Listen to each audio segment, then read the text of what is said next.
Paris Catacombs. It was a cold Parisian evening when Eleanor Dupont, an ambitious archaeology student, decided to explore the infamous catacombs beneath the city.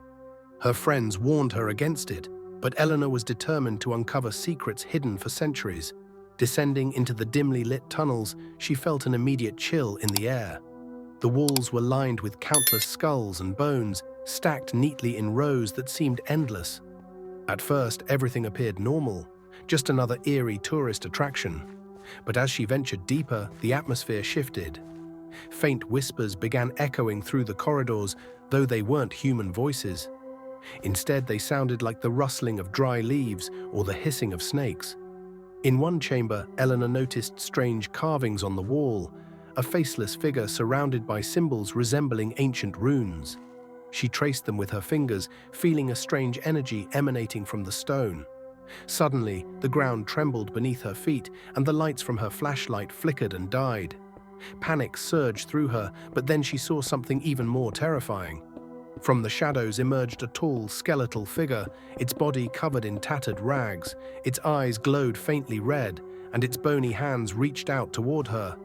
Eleanor froze, unable to move as the creature stepped closer. It whispered in a guttural voice, "You've awakened what should have stayed buried." Desperate to escape, Eleanor ran deeper into the labyrinth. Along the way, she stumbled upon more carvings, each depicting scenes of sacrifice and dark rituals performed centuries ago. In one cavern, she discovered a massive pile of bones arranged in a circle. At the center stood a pedestal, atop which lay an ancient book bound in black leather. The pages glowed softly, inviting her to touch them.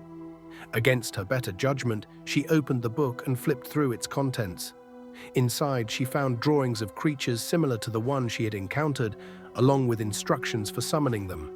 Suddenly, the cavern shook violently. Shadows detached themselves from the walls, forming humanoid shapes that advanced toward her.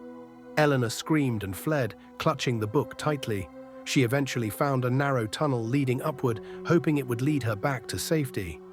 As she climbed, she heard heavy footsteps behind her. Turning around, she saw dozens of shadowy figures emerging from the darkness, their hollow eyes fixed on her. At last, she burst into daylight, gasping for air. Relief washed over her until she realized the book was still in her possession. Back home, Eleanor couldn't shake the feeling that something was following her. Strange noises echoed through her apartment at night, and she often caught glimpses of movement in her peripheral vision. One evening, while reviewing the book under dim lighting, she uncovered a ritual described as the final offering. Intrigued and terrified, she read further. The ritual required a sacrifice to seal the gate between worlds permanently. Reluctantly, Eleanor gathered the necessary items, candles, chalk, and a knife. That night, she drew the ritual circle on her living room floor and placed the book at its center. As she began chanting the incantation, the air grew colder, and the shadows in her apartment thickened. A low growl reverberated through the room, and from the corner of her eye, she saw the shadowy figures materialize. But instead of completing the ritual, Eleanor hesitated. Fear gripped her heart, and she dropped the knife. In that moment, the figures lunged forward, their claws tearing into her flesh. Blood pooled on the floor as she screamed, her voice echoing through the empty streets of Paris. The last thing she saw before succumbing to the darkness was the book opening itself, revealing a final message scrawled in crimson ink. "Thank you for your offering.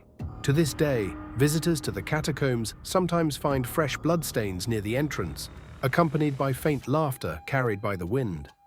Some say it's Eleanor, still trapped beneath the city, begging for someone to save her or join her."